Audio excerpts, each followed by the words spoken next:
No. Okay, I can speak loudly. So, hello, my name is Kristen Stanich.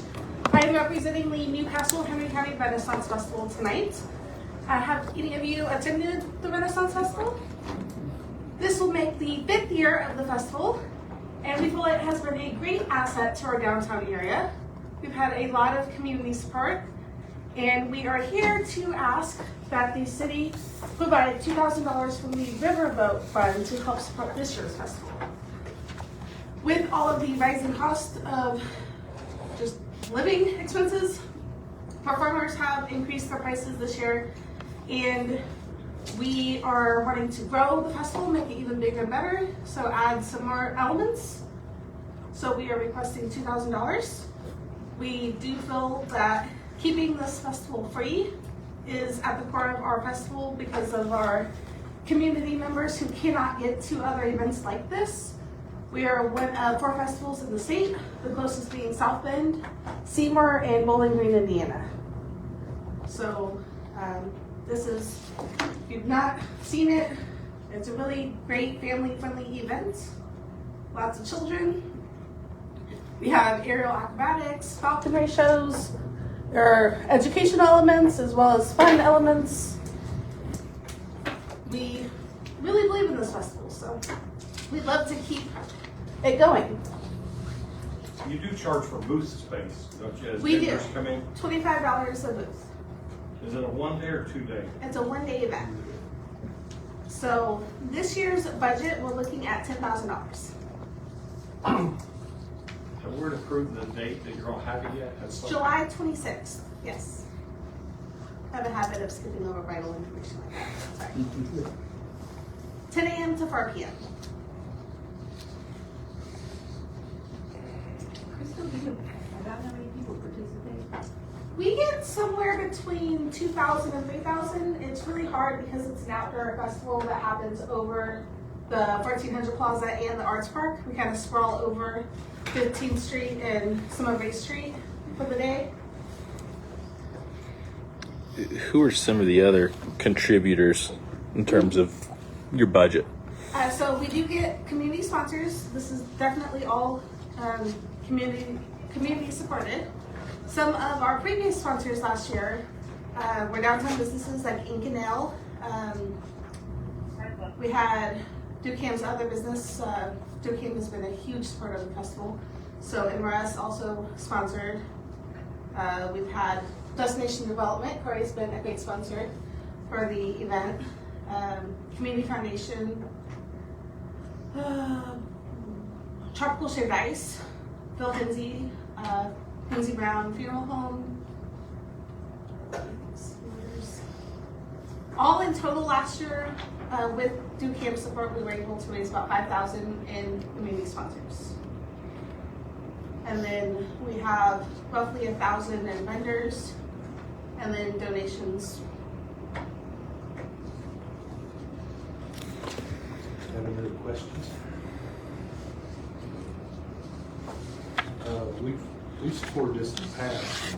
We'll make a motion whether to see if we want to or not. I'll make a motion that we allocate $2,000 from the Riverboat Fund for this event. How are we on river? We're in good shape. We've got money that at some point this year the mayor's going to use for Aspen bonuses, but with that, it's not an issue to be able to outside of this. Moving second, any further discussion? Hearing none, roll call vote. All right, Mike Guffey. Aye. Jeff Hancock. Aye. Jerry Walton. Aye. Aaron Dickens. Aye. Mark Coburn. Aye. Rex Beckenball. Aye. Okay, that passes. Thank you. And you even mentioned the fact that we really put out an ad in the first festival guide this year, and we really hope to increase tourism downtown. If that's the case, we'll take it out. I'm just kidding.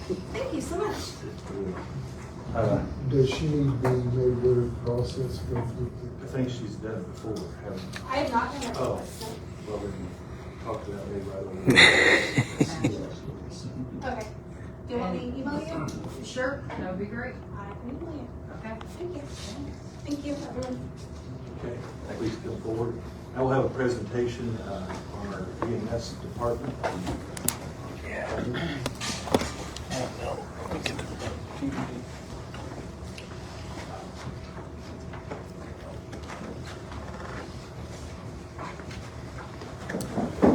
thought it was important to come and talk to everybody. We've noticed we've been through massive changes in the last decade at EMS, from schedule changes to what we do on a daily basis. EMS overall is a dying profession, for a lack of better words. We've seen a mass exodus of people, especially since the start of COVID. So we kind of want to give you guys an idea of what we do on a daily basis, and what it takes for us to operate. If you have questions, please ask. It's been no secret we've operated in the negative for multiple years. We've worked with Ashley. I think we have a good understanding as to how we got there, why we got there. I'll be happy to answer any of those questions. But we'll kind of get started here. So what is EMS? So basically, EMS, Emergency Medical Services, gets really deemed for any ambulance that you see on the road. But that's not necessarily the case. Some ambulance services only do non-emergent stuff, doctor's offices, hospital transfers, things like that. We're regulated by the Emergency Medical Services Commission of Indiana. And not all people working on the ambulance are ambulance drivers. So that's been a huge change in EMS over the last, say, 10 to 15 years. Your 911 responders they're sent through central dispatch, so you call 911, we're dispatched out, no different than police, fire, a lot of times together. Non-emergent transport, which is what you see Henry County EMS do here in town, a lot of scheduled visits, rides home from the hospital, that type of thing. Some companies do provide both emergent and non-emergent. However, they're usually ran as two separate entities. That's kind of an important thing. Once you kind of see what the workload was for us at one point, you'll kind of get a better understanding, but typically it's not done by the same crews. So a basic EMT is minimum level 2 work at Newcastle EMS. That course is 6 to 8 months, and all the basic things, bleeding control, CPR, AEDs, that type of thing. Advanced EMT, which we don't utilize, is another level in Indiana. However, I've seen some meetings recently. Advanced EMTs were allowed to do a few skills.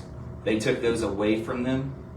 It was really a funding thing with insurance companies, because if we were going to continue to allow the advanced EMTs to do things the paramedics were doing, then insurance companies were going to cut funding those calls at the paramedic rate and come up with another rate, so the state did away with some of their skills. The big change in the state of Indiana is paramedics.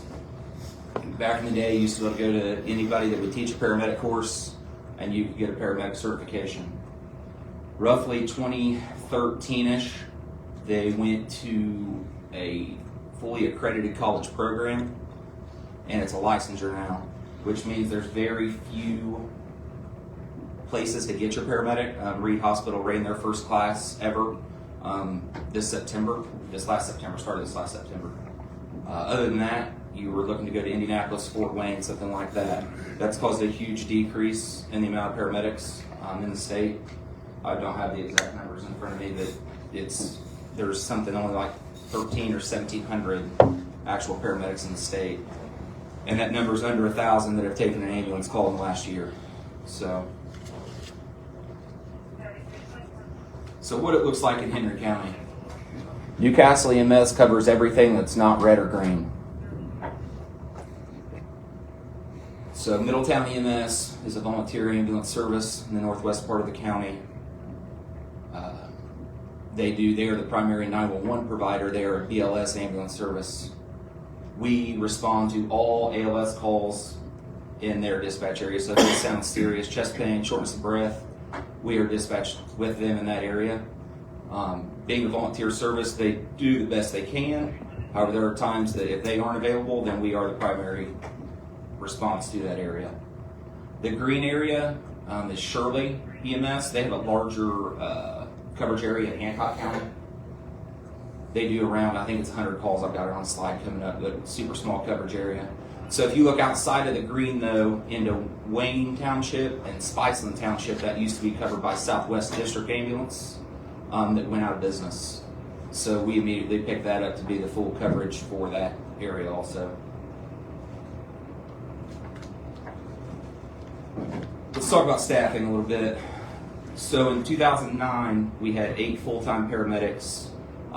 Actually went to the schedule that we're on now, and hired some PRN EMTs. The city was in a huge budget crunch.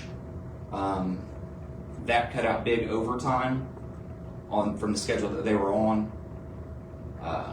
And the PRN EMTs worked at $10 an hour, which also helped with the budget. And we were at 2 ALS ambulances and around 4,000 calls a year. In 2014, we added another ALS squad because call volume was increasing. And we were in a 10 to 10 truck, so we were running 2 24-hour trucks and 1 truck from 10 to 10. In 2015, we had 4 full-time paramedics. Henry County EMS was the primary provider of transfers out of the hospital. So we stepped up. They were having some trouble getting emergent transfers out. This started as we were going to do emergent transfers out of there only. Quickly increased to every other transfer, every other ALS transfer that was coming out. So in 2018, we added some more full-time positions, and we went to 3 ALS ambulances a day, 1 ALS squad, and we're doing every other ALS transfer out of the hospital. You're doing that now? No, That was in 2018. 2018. In 2020, we had a 4th ALS ambulance, and it was staffed really with PRN people and overtime as needed. So there was overtime daily at that point. In 2021, we added 4 full-time medics to staff that truck, and that's when we began doing every other transfer out of the hospital. So we were not only doing the ALS transfers, we were doing the BLS transfers out of the hospital. Some of those site transfers would go to Bloomington, Jeffersonville, South Bend, big, long transport times. And we'll get to that. That's part of how we got to where we were at. In 2022, we were doing every transfer out of the hospital still. 7 full-time positions were added in 22, making it to 34 total.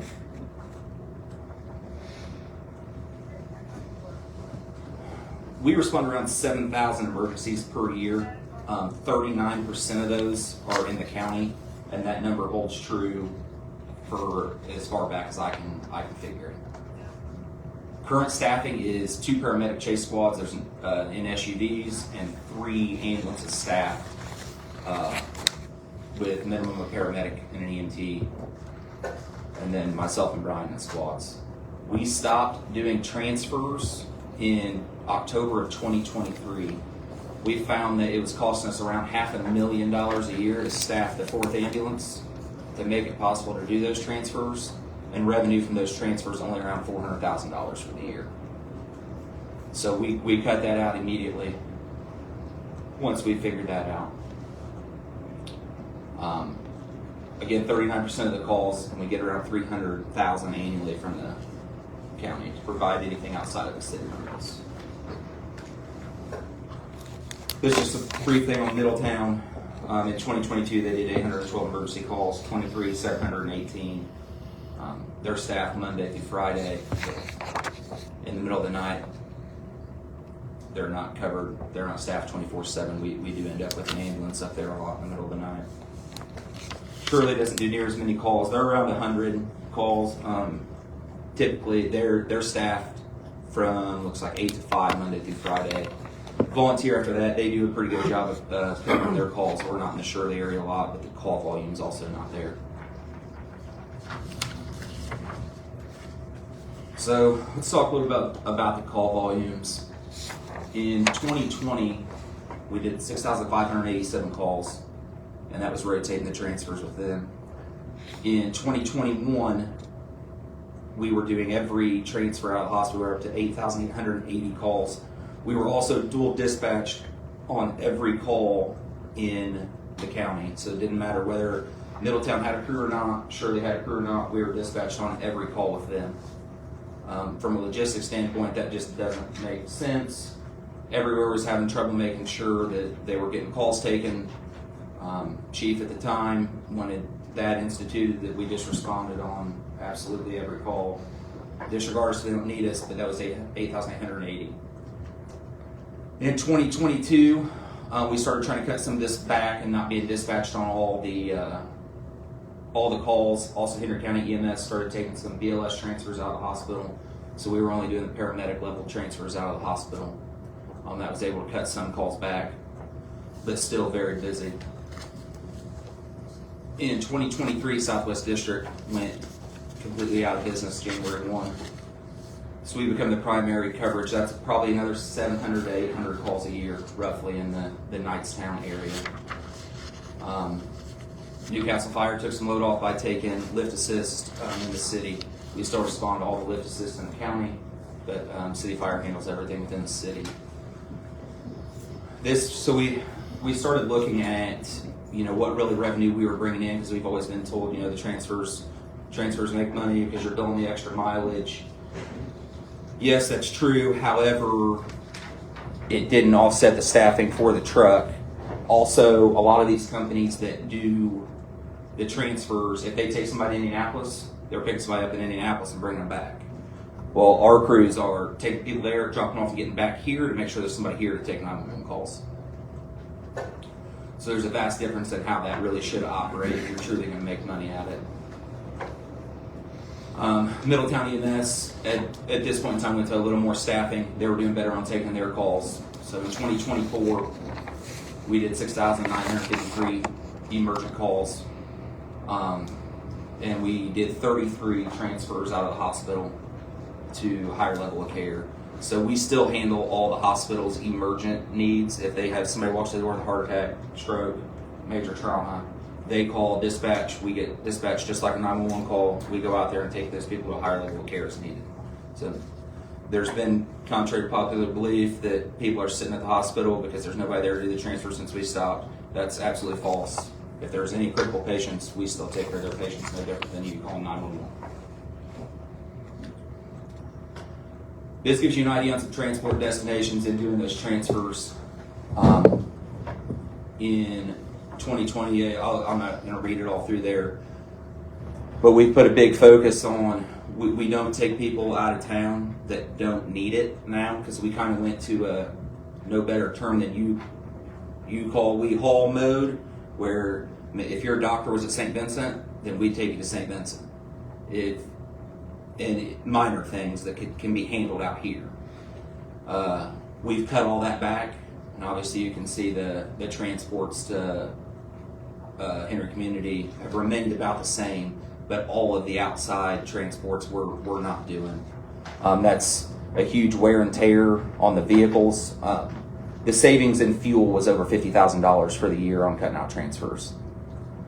Maintenance costs actually went up about $5,000 from the year before, but that's because the mileage is already, the wear and tear on the vehicles is already there. So let's talk about ambulance billing for a little bit. These are always some questions that we get. So you can only bill patients that are transported to the hospital. The rest of these, the calls that we go out and we don't transport anybody, then those are non-billable calls. There's two exceptions to that. Diabetics at home that we wake up, a lot of times they can stay there. And cardiac arrest that we work in the home can also stay there. Those can be billed. Anthem is the only one that will pay for diabetics, and we've been doing that practice for a year now. I met with the billing guy last week, and I don't believe we've had a single one of those that has gotten paid. Or the cardiac arrest at home. So around 70% of the calls that we do are transported. So that leaves you somewhere in the 25 to 30% range that are non-billable. Those are disregards. We have a little higher percentage of those just because of getting dispatched with Middletown and Shirley on the ALS calls. If they get there and don't need us, then we get disregarded. Newcastle EMS is one of very few throughout the state who's not balanced bill residents of Henry County. Newcastle EMS takes what insurance pays and not bill residents directly. We may be the only service in the state. We are the only service with our billing company, and they have a wide footprint through Ohio and Kentucky that does not balance bill residents. So that means if you get a bill, and this is whether you have insurance or not, so talking to the insurance, talking to our billing guy, around 10% of people still don't have health insurance. So if you use the ambulance and you don't have insurance, and you live in the city or the county, and if you look at the way the ordinance is written, or if you work in Henry County, then you don't receive a bill. Out-of-county residents are billed, sent to collections if they fail to pay. It started in March of 2024. I believe we got our first $110 from the collections agency last week. So it won't be a large amount of money, however, it is money that we weren't receiving before. We charge Middletown and Shirley $250 per paramedic intercept. So if we ride to the hospital with them, use our equipment, provide the patient care, they get a bill for $250. They bill, so when they bill that though, they can bill at the ALS rate, so they get a higher rate than their normal, and we just recoup some of that. A few extras that we provide, we touched on the emergent transfers. Community paramedic program, I don't know, this is a kind of evolving thing in the state. We received a $447,000 grant coming on 3 years ago now for this program. It covers a little bit of the salaries. The hospital also pays us to provide this yearly. And I haven't talked to Brian. I got an email. We got a $447,000 grant. They emailed for their high-performing programs. They would offer another $100,000 for another year. I got an email back today. We were approved internal. They had to send it for external review. So hopefully we have another $100,000 coming in for that coming up. That's a non-billable service. What they do is they go out, if you're discharged from the hospital and you're high risk for readmission, we go out, we make sure that you got your meds set up correctly, make sure you got your meds that you needed from the pharmacy, make sure you understand what's going on. If there's a, we try, what we call it is just filling the gap. So if there's a spot that may have missed and that's why you keep going to the hospital, then we can try to get that filled in. We'll get you in touch with the right people. That program sees about 130 home visits a month. They stay very busy. That is what one of our supervisors in the SUVs are dedicated to daily. They'll still break away and take 911 calls as needed, but that's their primary focus, is the community paramedic program. We also started the whole blood program. We're the first in the state to provide that 24/7. We've given 3 units of whole blood. The first one, I don't know if anybody's seen it on Facebook, but the first one was life-changing for her. That program is funded through a grant that we got the initial grant funding through the Henry Community Foundation. We get donations into them. They've had funds set up for us for years, so we're able to fund that solely through that. That doesn't cost anything from the service initially. So I know there's a salary ordinance coming through tonight for PRN pay. So I want to touch on that for a minute. We are obviously trying to do everything we can with operating in the negative. In 2020, right, when you've seen the huge spike in calls, we were moved to operate at 100% non-reverting. We were going to operate on our own funds. While that was probably a great thought at that point, there was no growth brought into that whatsoever. The thought that, obviously you see that 30% of what we do is non-billable. The thought that we could operate solely off our non-reverting fund just isn't realistic. We've worked with Ashley some. I think we have a plan going forward. The schedule change and dropping the transfers, looking back on 2024, we saved $100,000 in just overtime alone on that program. That was that schedule change, that was with an increase in longevities and a 5% raise. We still saved around $300,000. We met with the mayor and Ashley again a few weeks ago, and we operate and have since 2009 on this schedule at the bare minimum every day. So if somebody gets a vacation day, uses a vacation, they have to backfill with overtime. If somebody calls in sick, they have to backfill with overtime. There is no extra people. With the decrease in paramedics, our paramedic PRN pay was well below what everybody else was paying. So we, What'd you say, a decrease in what? overall paramedics in the state of Indiana. Okay. Yeah. So our PRN paramedic pay was $22 an hour. Most places are 28 to 30, north of $30 an hour when you get into shift differentials and things like that. So we didn't have PRN people to work. We have made a schedule change, and these guys are going through it this week. The way our schedule works out, when your shift falls on Wednesday, that's the only day of the week that you work. So we went to our guys and being able to reduce overtime. When your day falls on Wednesday, they're picking up one more 24-hour shift that week. So they're going to work one more day, which will allow us to have people on vacation time and not force overtime. And if somebody calls in sick, there's a chance that there's an extra guy there, and we're not backfilling with overtime every time that we have somebody off. With that, we looked at increasing the PRN pay, which is still below the overtime rate for our guys. So that keeps that by increasing the PRN pay to $30 an hour, it's still $5 an hour less than what our overtime rate is, and we're not paying FICA, Medicare, and all that. So it's going to save about $300 on a 24-hour shift, roughly. How many paramedics do you have? Total. Yeah. And how many EMTs do you have? So 10 EMTs yeah, and 23 paramedics. 23 paramedics. so And how many EMTs? 10. So I want to touch on that for a minute. So I came back in 2022. I left for 6 months, came back in 2022. We set with a huge problem is we didn't have enough paramedics. Plain and simple, and there was nowhere to hire them. Frankly, salaries have been great now. Where we were at that point in time, we could hire guys. We have put together with St. Francis and Greenwood, we send our employees there. It's mandatory that they get their medic within 3 years. We pay for their schooling. St. Francis cuts us a 25% discount to allow students to come out and ride. We have sent or acquired from class, I believe, 15 15 or 17. paramedics through that program.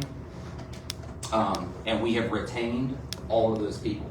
So yes, we do have more paramedics than we have EMTs at this point, but we set for years having to force paramedics to come in to cover those trucks because we didn't have them. They go to that training, that's unpaid. They're not paid while they're there. No, we don't pay them for the training. We do pay for the training. How much is the training? Training's, I believe we're around $6,500 now. It's went up a little bit. That's with our discounts. 10,000. IMS has just put out a flyer today, $9,500. And Work One through a grant through Work One, we're able to recruit 5,000 per paramedic. So we've probably got roughly $1,500 in that. I think when you look at this, and 23, I thought we had like 30 paramedics, but you say 23. When these ordinances, salary ordinances come through, obviously we don't know, and I said this during salary time, is we need to know how many are in certain positions. We don't necessarily need names. And I think what's happened is when you're $300,000, $400,000, $500,000 in the red, I know transfers bring in a lot of money, and you've tried to explain yourself of why you're not doing transfers anymore. But when somebody goes from an EMT to a paramedic and is making $10,000 plus more a year, it's right here. Okay. I mean, it's It $10,000. is now. Okay, so let's just say, let me use a hypothetical here. You get hired in as an EMT, and you go through paramedic school. And after a year and a half, you become a paramedic. And you just automatically get hired as an EMT, go to a paramedic, and you're making what a lieutenant makes on the fire department or the police department that has 10 plus years to get to that point, they're making what a lieutenant makes in one of those departments. To me, I mean, that, don't get me wrong, I know we need paramedics, I know they need paid. This isn't an argument. The point is that's why you're $300,000 in the hole, is because you have so many paramedics, which they should be progressed up to that amount. You can't just hire somebody in at this If you pay. hire in as a fireman anywhere, you're roughly probably at $8,000 to $10,000 stipend to be a paramedic. It's not. Well, okay, then if that's the case, then we just need to integrate the fire department and EMS like we should have years ago. So That would save everybody some money, so. It won't, because you're not It's reducing. gonna save, I- it'll save thousands. It won't, because you're not going to reduce. Well, I'm not the gonna amount of argue people. with you because I know I'm right. You're not. We'd like to see You're your not. numbers. I know I'm right, but the bottom line is, do you see what I'm saying? Is when somebody So gets I- hired in Newcastle, Indiana, Correct. So what are you going to do when you hire them in the fire department? what do you mean? What they're gonna be hired in as? We'll have a different structure of pay. But you have the same amount of people. And if you No, we won't. We'll get rid of several. How? What do you mean how? Yeah, how are you going to get rid of people? All we're doing will be taking 911 calls. You don't need 4 ambulances for it. We don't have 4 ambulances. We use 3, and I'm telling you that you're doing 7,000 calls a year. You don't have any idea.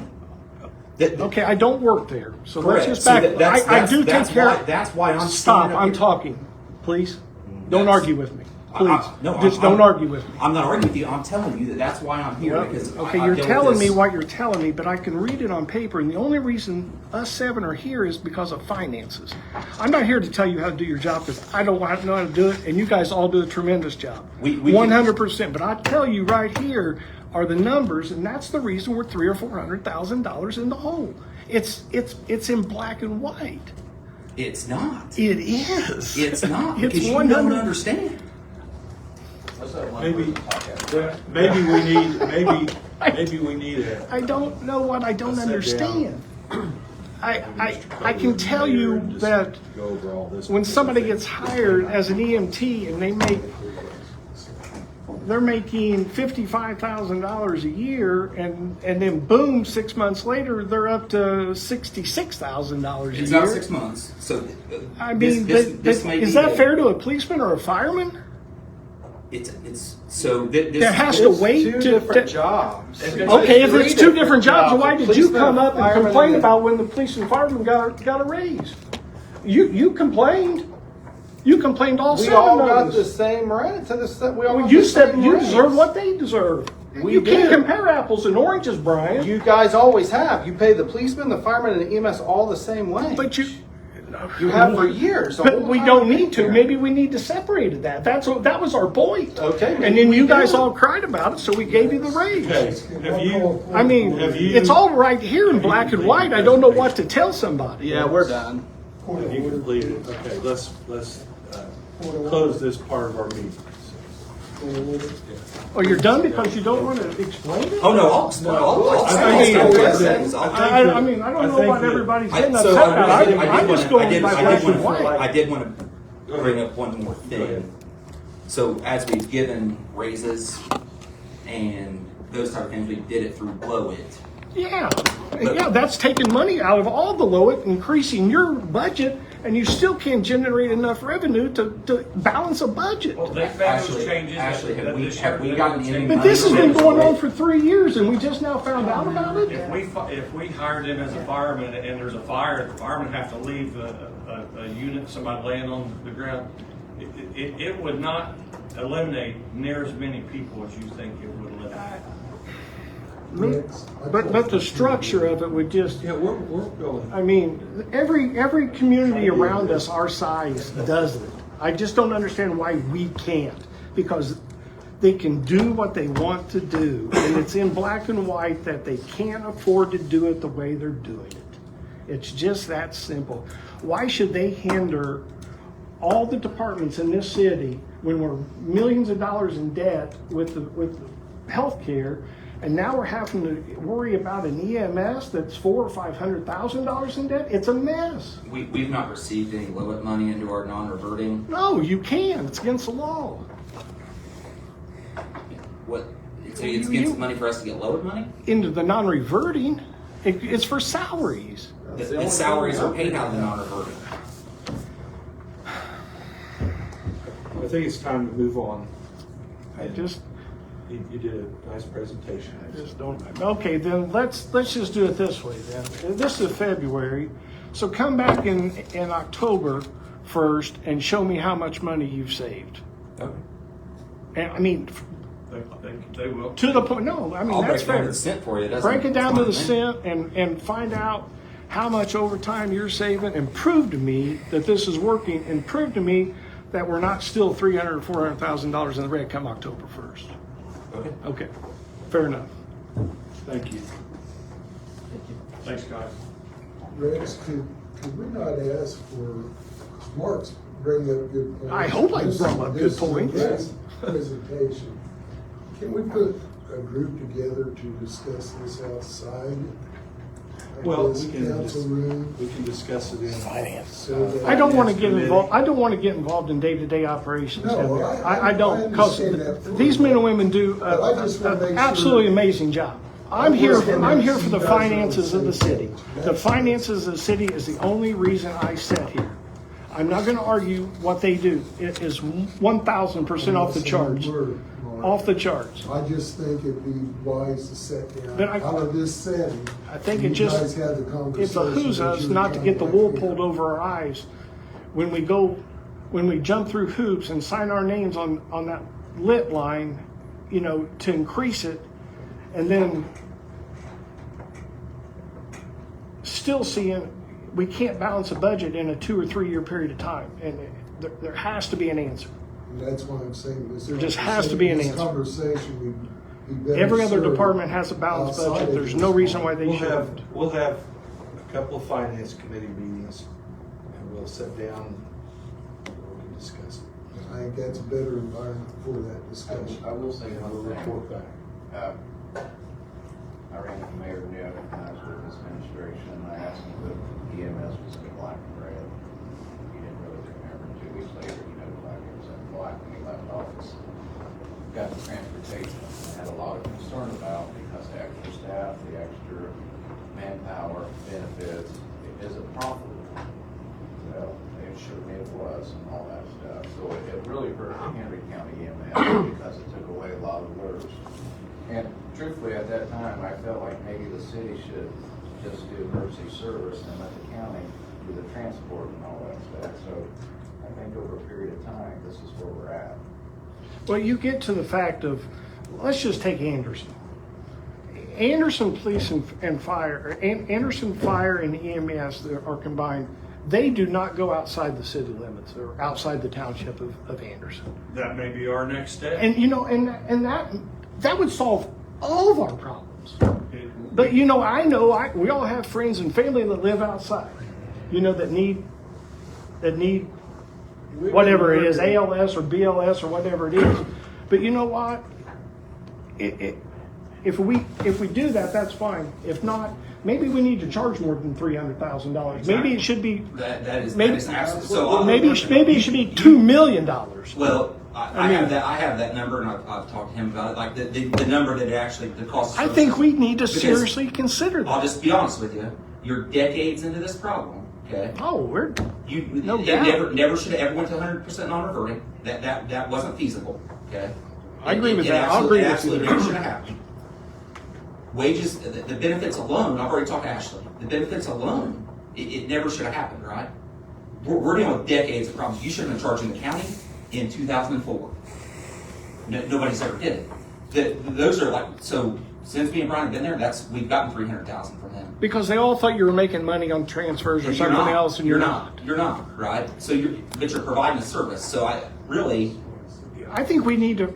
it needs a complete revamp. You're going to have to go back into the city budget. There's no way around it, right? You're going to bring in money. We'll bring around $2 million a year in. That's They have worked harder on their budget in the last 2 months than they have in the last 10 years. I- And it's So, on the right path. A I'll say situation we're- is we call them Moreland, Louisville, just like we call them Sunnyside. And that is very costly. I think we really, really need to look. We're so I'll tell you right now that you're $200,000 a year for the next 8 years for a decision that was made by the previous chief on buying new equipment that was completely unneeded. 13 sets of new equipment at over $2 million that was not signed off by a single person in this room. Nobody And even it's, knew about it. it's $200,000 a year, and there's not a thing we can do about it. We inherited an absolute mess. I think it's time for us to move on tonight. Okay. And then we'll revisit this in Finance Committee and later meetings. So we're gonna move on. Is there anybody in the public that would like to, or Mr. Murphy, you've got a presentation. May I turn the light on? No.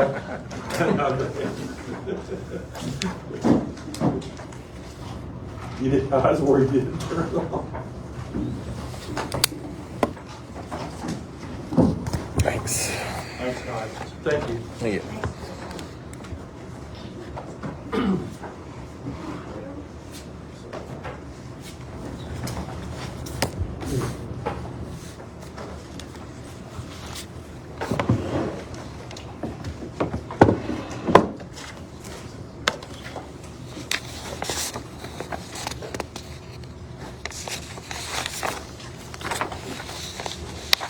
So this is going to be all over the map. A little bit of a smattering of airport, tourism, housing, and ready. On the left-hand side, this document here. This is our capital improvement plan from the airport. We do one every year. We submit it to the FAA and NDOT. So just briefly wanted to give you an update on what we're asking them to help finance. And it's land acquisition, and then it's design work on rehabbing taxiway A2. And then if they agree to that, we'll actually rehab taxiway A2 in the next fiscal year. So really, I only talked about fiscal year 25, fiscal year 26. Attached to that or behind it is an exhibit, and so this is an aerial of the airport. In orange represents the land that we're going to be negotiating to purchase. We're in the appraisal process right now. So it's really what I'll call the FBO, the fuel farm, the IU Health Building, and then the hangars and the land around the hangars.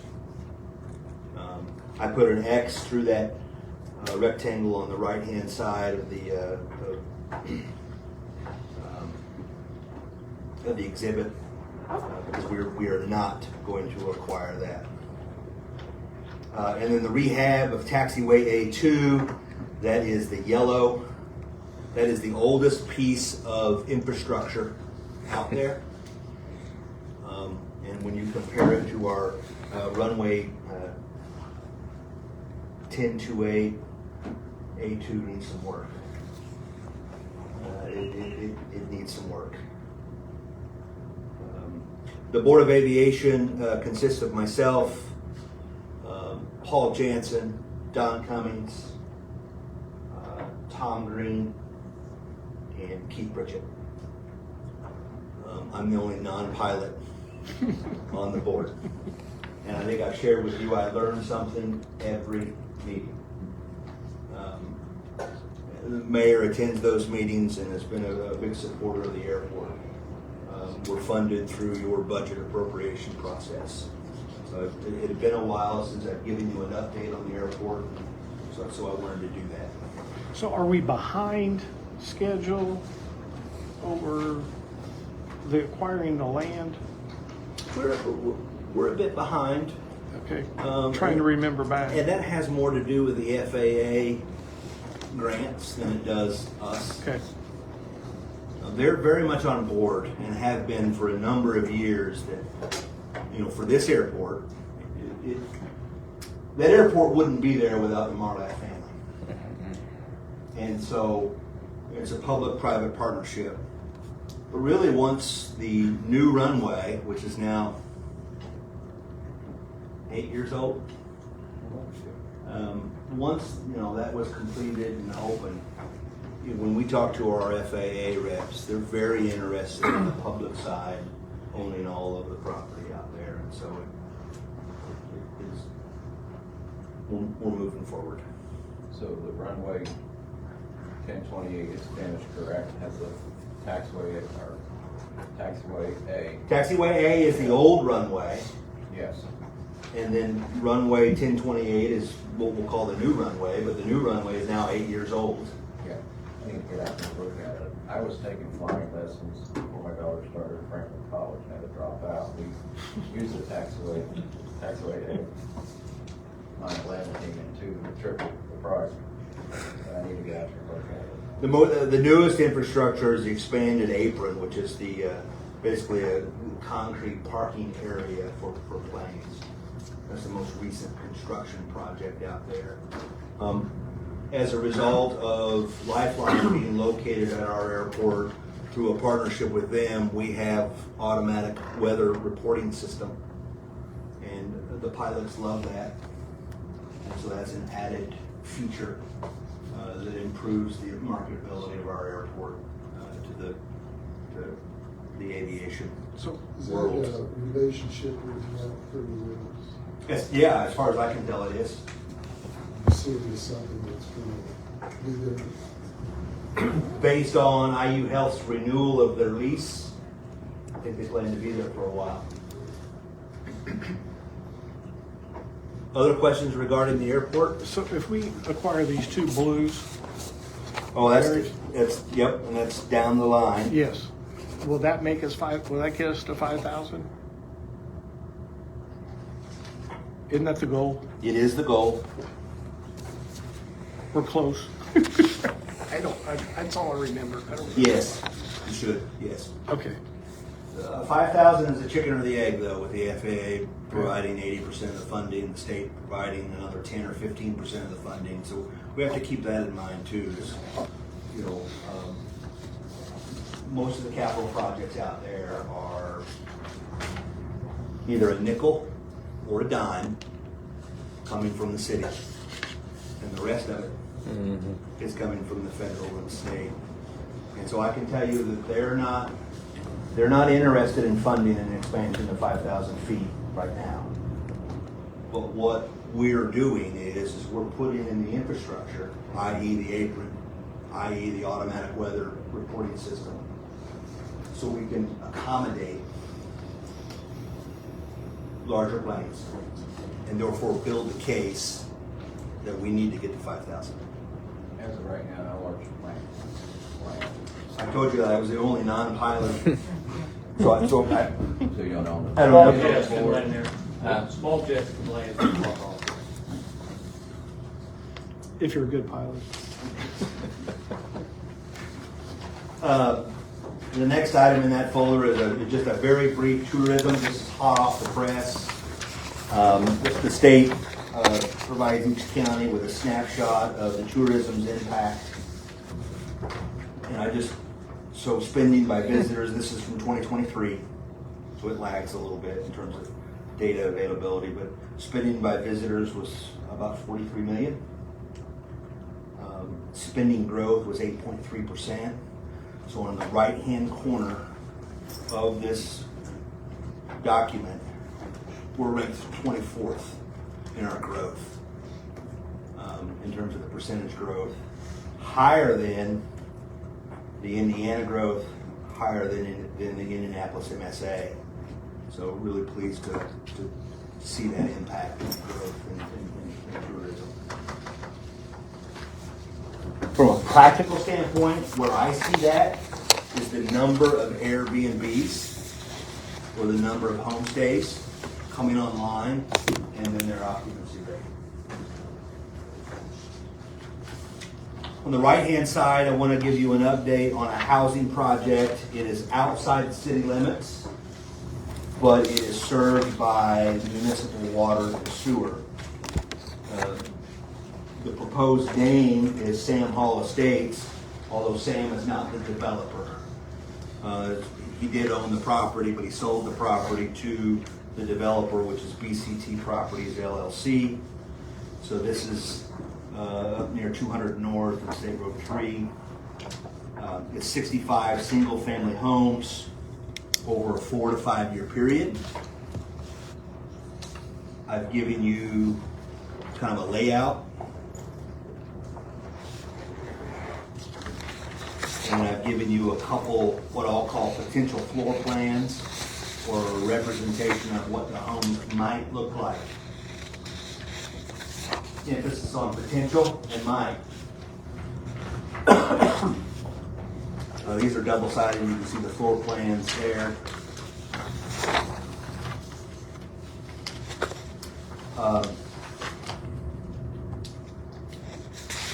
This project was awarded about $1.5 million from the Indiana Finance Authority in their Residential Infrastructure Fund project.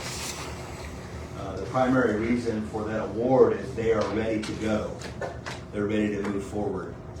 And so as a result of that, I need to get the Henry County Economic Development Commission together. It's different from the Economic Development Corporation. So the Economic Development Commission is a citizen panel.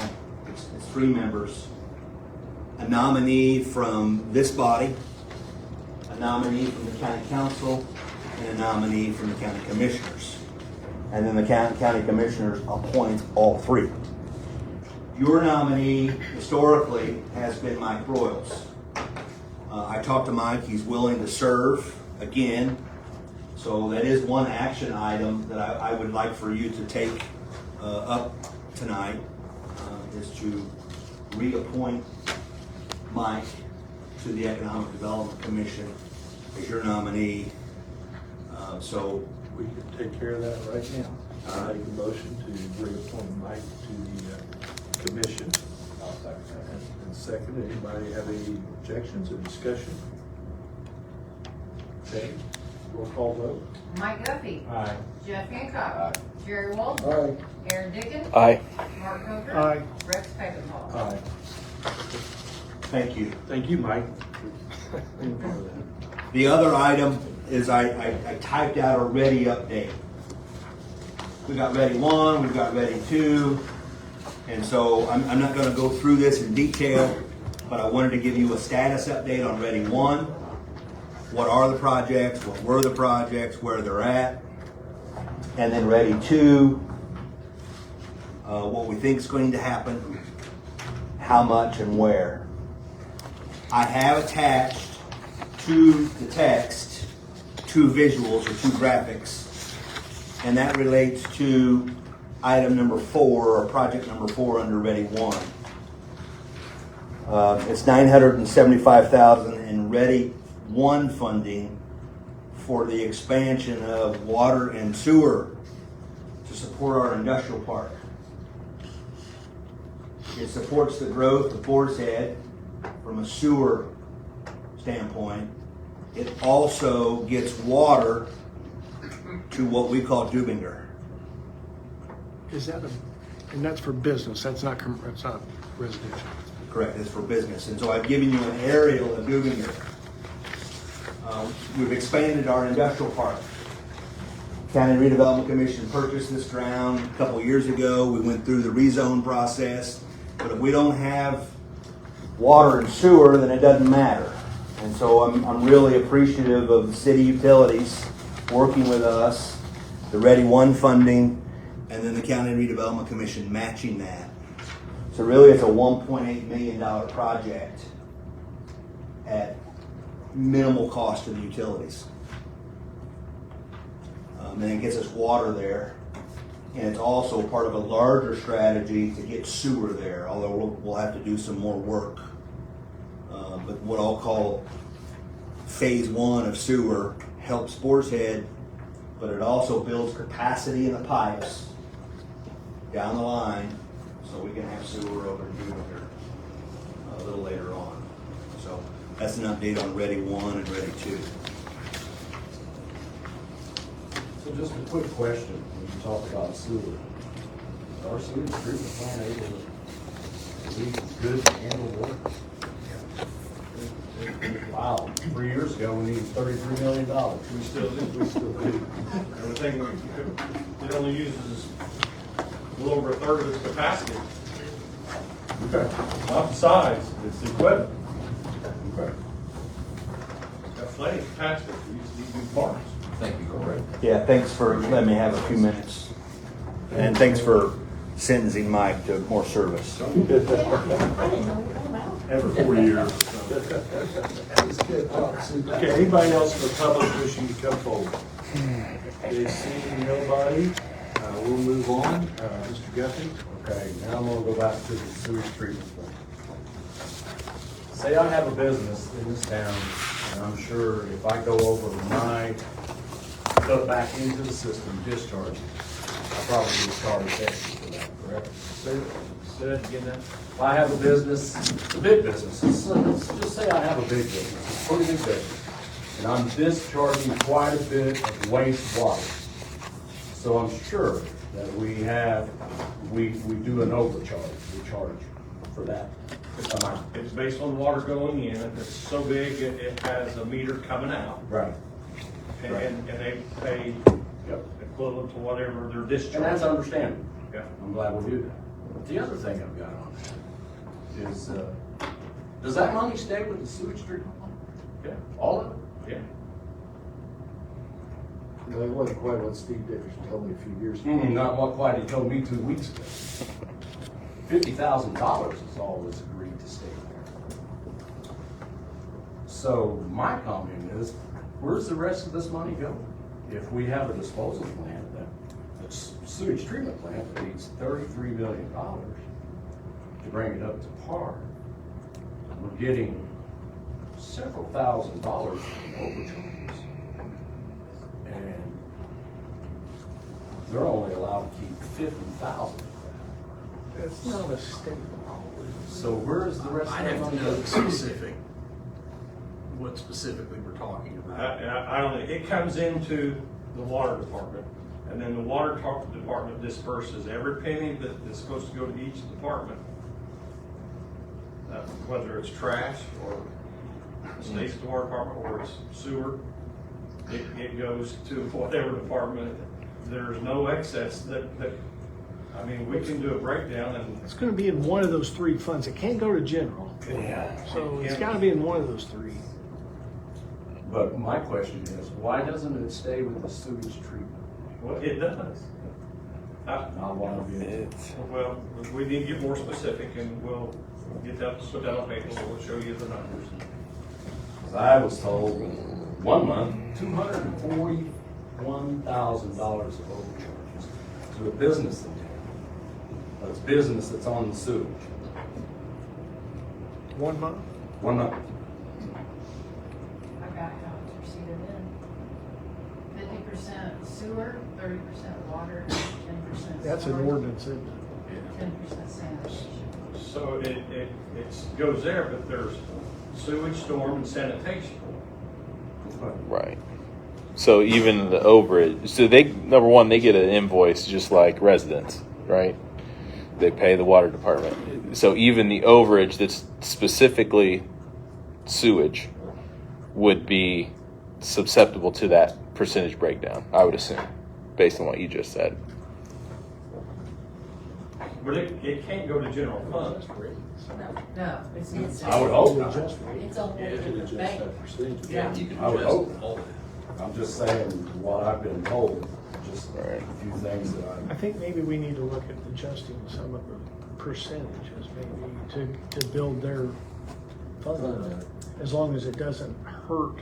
Well, all three of them need the money though. All three. As long as well, water's pretty Well, decent. I guess the big thing I'm going off of, I was told that they only get to keep 50,000 of that extra charge. Well, I sanitation think should maybe what needs to happen is the people that work there need to be possibly educated on what's going on with their funds. You know, It might be some of it Sanitation shouldn't be getting any, they should be, we're pretty close, I know Lee talked about it a couple meetings ago, but we're pretty close on having enough money coming into sanitation just for the trash fee. It's close. But yeah, that's what they're saying. That trash fee is on that bill. So the water department's getting the entire bill, and then they're splitting it up based on a percentage, not necessarily by the But not total. what Mike's talking about on the overage charge. Well, that's what they just said. They do. Even though that's specifically sewage, it would still be susceptible to that percentage breakdown. That's what you could change. That's what we need to change. If it's specifically sewage, it doesn't need to go there. I never knew that. I think that's partly done because you have people who will pay part of the bill. So rather than take, if your sewer charge is $46 and your water's That makes sense. $54 and I pay $70, Everybody then how gets do you divide it the- up? You just yeah. take the collection and percentage it out. And just for the record, I did not hear anything about the overcharge from the city employees. I know people that work in certain areas. Oh, yeah. And was told what the overcharge was. But to me, Well, but then I was told by a department head, and that they only got to keep 50,000. There was a meeting with Ashley, with Greg, with the water guy, and I never remember his name. Mark Stacy, that they would only be able to keep $50,000 of that overcharge. If you had 200-some thousand, 80% of it more than 50,000. Yeah. Well, We need to be careful how we say overcharge, because what they're spitting out, they have. Well, I don't want to say overcharge. I just Yeah, want to say overcharge that's is not what the right was word. charged to the business. Yeah. Talk about an excess strength. I mean, there's regular strength sewage that's within the limits of the ordinance. And then if a user goes over that, they have to pay extra because it costs the plant more to treat. Okay. And I don't have a problem with that. Okay. We should So do it's- that. But I want to know. It's the excess strength charge. Yeah, gotcha. It's Sounds very, Huh? very simply I learned so much about sewer. broke it out, and it's very simple to show it to you. I like to see the very simple. But overcharge is not the right word to use. Well, maybe it's not, but I'm just saying they went beyond what they're spitting out beyond what they should. Well, let's, Yeah, right. they're using a lot of excess more than what they have been built for too. Probably. Well, I mean, Chrysler's done that. They did that for years. I mean, always paid. All I'm saying is, where does that money go? Yeah, we probably need to look and see how it's dispersed, but make sure we don't step on it. So, yeah, I'd like to see the simple. It's simple. Should be able to have that pretty quick. We can do that. That's all I have. Good point. Mr. Hancock. I just got one thing, I had a phone call on that, Andy's not here, Jeff's not here, Mayor maybe you can answer. South 15th, by the old South, the children house that burned, on my avenue, I'm sure, that's paying taxes, are those on the tear down list? Is it When's the last time you've driven by there? a week ago? Well, it's a hole, right? Tonight, Good job, it's a good hole. job, it was a week ago, it was a week ago last year. And the one on I Avenue is too? What about I The 1000 block of I Avenue? 10-15? You're talking about 15th Street. I was talking about both of them. But yeah, 15th Street's gone. 15th's gone. Good. I am doing, I'm not sure. Okay. If we could I check Avenue on may that. take a while because of the situation behind the fire. So they can't necessarily tear that one down as quickly as others. Yeah. That's been over a year. Take that long? Well, I don't know. the wheels of government sometimes. Gotcha. Is that it, Jeff? That's all. And unfortunately, Jeff slipped on ice Thursday and broke his leg. So Jeff is laid up. Yeah, he's in a lot of pain. Lower leg or upper leg? Lower. Jeff who? Yeah. Jeff who? Attended the Eastern Indiana Regional Planning, down in Rushville. And I want to assure everyone how good of a group people that is. Our region is very well represented. The main discussion was the concern of the state government pushing decision to raise taxes from local levels rather than them doing it themselves. And the discussion was that if you cannot raise those taxes locally, what service or services are you going to have to do away with? And they were all talking, Mr. Mayor, about planning ahead. What services are, this is the perfect time for this to come up around. What can they do to keep those services going? Are we going to have to forego trash pickup? Are we going to have to forego EMS pickup services? Are we going to have to cut police department? I mean, this was across the board. Every community that region represents, we're having this discussion. So it's very interesting. So it's going to be interesting to see what comes down from the state. Councils are going to have their hands full. Mayors are going to have their hands full. We're trying to figure all this out. Don't get your heart set on Ready 3 either. Unfortunately. No, and I use the example. My trash has always been picked up, no matter what the weather is. We had a water leak, and I think that's where Greg probably had to take off too. Our guys are in holes when it's minus 20 degrees up to the chest of water. And we can't give them rest. That's frustrating. Our streets got plowed, and they were plowed on time, they were treated on, and we can't give them rest. Well, they got to raise this year. Well, I know they do, but Greg, where I'm going is that the state's going to force all this stuff on us. What are we going to do? Well, that's why the state has $300 million and we're having. $3 billion.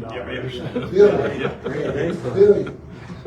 It's to be with a And billion. the candidates for our current governor, cabinet members are being paid $275,000 a year. Salaries will increase. So for my part, it's upsetting. It's upsetting to see our workers put in the time that they do, the effort that they do, and they are just so committed to our city, and our hands are hog-tied. Because the state wants us to use They're dirty. the term user fee. Yes. That's their favorite term when you talk to them. It's just getting more and more frustrating. So I feel for city leaderships and the decisions that could possibly have to be made in the very near future. I feel bad for our workers. I feel very bad for our workers because we have some of the best in the state. I truly believe that when I say it. When I drive around and follow the trash trucks and guys fixing these water leaks, it's amazing what gets done in a timely fashion. So that's all I have. Mr. Dickens? I think I confirmed with Ashley, but we're not applying for the community crossings grant. I mean, deadline's like, I think this week. Is that correct? Yeah, no, I know. And they do have a second round in the fall? I couldn't remember that. Usually do, not always, but. Yeah, okay. Mostly every year. And then I know the thought process behind that is to take the money and apply that. So I would assume then we're not really doing any paving because we're trying to save that money to get a match either in the fall or apply to next year. Right? Okay. Just want to make sure I understood that. And then, since we're working on our ordinances and whatnot, do we need to recertify Mr. Nance and Mr. Daniels for the Historic Preservation Commission? Have their terms expired? Yeah, I think they did 12/31/24. Yeah, you probably would need to then. Okay. Do we need that in an ordinance or can we just... You can do it by vote. Okay. As long as it's in the minutes. Well, I'm going to go ahead and make a motion to recertify Dave Nance and Fred Daniels for the Historic Preservation Commission for another, I think those terms are 2 years? Yeah, I think they may be 4 years. 4 years, I they're think staggered. originally they I think they're staggered. 4 years Typical staggered. term. Yeah, yeah. I'll second that. Any discussion? Hearing none, roll call vote. Fred who? Fred Daniel, is it with an S? Does it have an S or is it Daniel? I'll get you. I'll look. I'll get you Either this. one, Daniel Okay, or all right. Daniel. I couldn't remember either. Mike Duffy. Aye. Jeff Hancock. Jared Wolf. Aye. Aaron Dickens. Aye. Mark Over. Aye. Rex Beckman. Aye. That's all I have. Mr. Coder? Nothing. I have nothing, and so I'll turn it over to you. Chief, everything to see? Be now. Chief? Chief? Mike? Dave? Yes, sir. Anything else? Turn it back over. Man, that was like whirlwind. Gosh, nobody over there. Okay, we've got no resolution, so we'll go to first reading, authorizing the collection of trash and garbage from certain properties outside the city, and imposing additional fee for trash and garbage collection service provided to properties outside the city. Now therefore be it ordained by the common, this is ordinance 3947, now therefore be it ordained by the common council of the city of Newcastle, Indiana as follows. Section 95.25, parentheses B of the city code should be amended to include the following. The city may collect and dispose of trash and garbage from properties outside the city, subject to the street commissioner and utility impact review board authorizing the collection from each property outside the city for which collection service has been requested by the owner or authorized occupant of the property. All customers or users of the trash collection service on properties outside the city shall comply with all applicable ordinance and rules of the city regarding the collection of trash and garbage. 2, all property owners or users receiving trash and garbage collection services for a property located outside the city shall pay, in addition to all other than applicable charges for trash collection service, an additional fee of $4 per month for each month that trash collection service is provided. Move we pass this on first reading. I'll second. Moved and seconded, discussion. I'd like to bring up that the key word there is may. We can't make these people use our service. Right.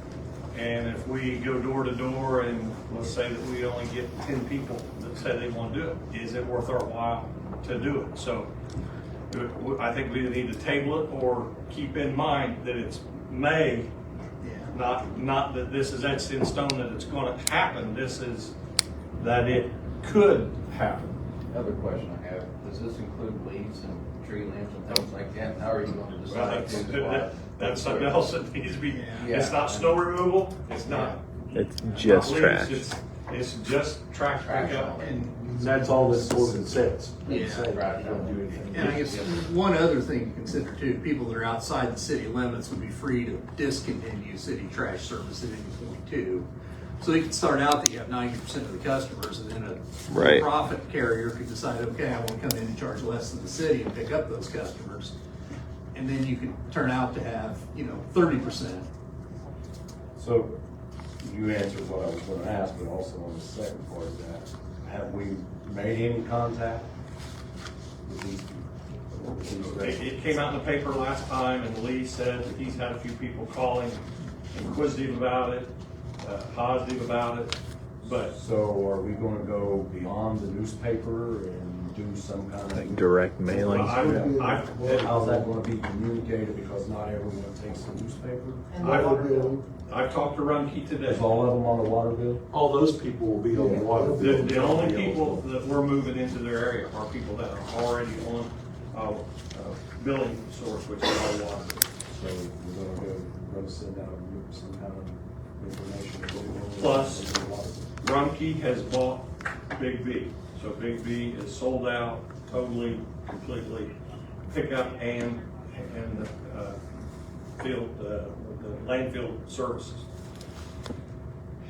And supposedly, I've not seen a letter. People in these areas that Lee's talking about has received a letter from Waste Management saying that they're cutting out residential trash pickup, and I don't know if it's all Henry County or just in Newcastle, that they're only gonna do commercial pickup, not gonna do any more residential. Rumpke just bought Big B. If I was Rumpke And I saw that happen, and I thought that I was gonna be picking that up. We still use Big B, or we are using Big B and Rumpke for certain things, and need to continue to use them. I think this needs to play out, and we need to find a little bit more information on our side. I think we need to find out exactly what their intentions are. That's why I put an emphasis on May. This isn't, it's going to happen. We're just saying it could happen that we would charge $4 more if we go that area. Back up a little bit, we take the trash to Muncie, has anybody approached Rumpke about putting a pad down there so we can save that? Of course. Good. Yeah. Have they committed to it or anything? No. So are they running the landfill too? They bought the landfill, bought the business, bought their. I mean, this ordinance is totally written for it to be at will of the customer. Oh, I sure, mean, yeah, it's you- month to month. It's Yeah. could be implemented, could not. Yeah. I It's don't. at will of the city too. It's Yeah, at will of the right, city, right. Because we can, I mean, it could be 4 or 5 months from now, and Greg and the Board of Works may decide, well, now's the time to roll this out. Right. But the May, the key word is Yeah. the May. And it just gives us the option to do it. It doesn't Right. mean we have to do it. Yep. Yep. So there'd be no harm in passing this first reading for right now. Well, absolutely, man, in passing the first reading, because it can always be come back, Yeah. be amended or voted down or tabled indefinitely or anything. I just want to be upfront and tell you that I feel like it is at the May stage, not, Yeah. I Yeah. don't want to be misconstrued that Do we need to It's table gonna this happen. to its amended for it to present to the Well, it doesn't council? need, to right now, it doesn't need to be. Yeah. I think it's. It's Or the make a May. motion, or you seconded it, so you Yeah. can still vote it. Yeah, I mean, the May is leaving where it can be used. Okay, let's take a roll call. Okay. Mike Guthrie. Aye. Jeff Hancock. Aye. Jared Walters. Aye. On the May. And Karen Dickens. Aye. Mark Hoger. I'll vote aye only for the fact that I'm going to go on record thinking that the $4 is way too cheap. Cheat. We can check that out. And I'll vote aye, but that's way too cheap. County tax is a lot cheaper than city taxes. Yeah. Okay. Rex Aye. Beckles. Okay. And we can amend that next meeting to raise that to $4. Well, I talked to Mark Stacy, and he explained it to me a lot better. And after speaking to Mark on the billing process, he probably spoke to you too. I just think $4, you know, it would take a year and a half just to recoup or more, just to recoup our money for our toters, let alone our services. Hey, Mark, how about you and I share trash can? All right? I vote aye. We got it all. Okay, now we got ordinance 3939. Did anybody get that ordinance in their packet? No. Okay, I'm gonna move the, I didn't. Got it right here. All it is changing the PRN paramedic. What and Josh PRN talked EMT. about. He talked about it. That's all it is. Is the How much are they changing? changing it to $30 an hour for paramedics, PRN, $18 an hour PRN EMTs. From 22, from 13. I'll move we pass this on first reading, so, because I think it gets the ball rolling. I would like to see it like written up in some form. You know what I'm saying? I mean, Sure. Some form of. It's just a second change reading. in, it's just. Yeah, just a Change change in in what we're rates. gonna pay them, and I think that's reasonable. So I'm moving to pass 3939 first reading. Second. Moved and seconded, any discussion? Yeah, I'll just go on record of $30 an hour, $70,000 a year. So, I mean, when our paramedics are making 65, you know, they're probably making more as a PRN than they are as a full-time paramedic, but they're the ones that did the math, so. Roll call vote. Mike Guthrie. Aye. Jeff Hancock. Aye. Jerry Walden. Aye. Aaron Dickens. Aye. Mark Hoger. Aye. Rex Peckinpah. Aye. Okay, that concludes our business. We will adjourn.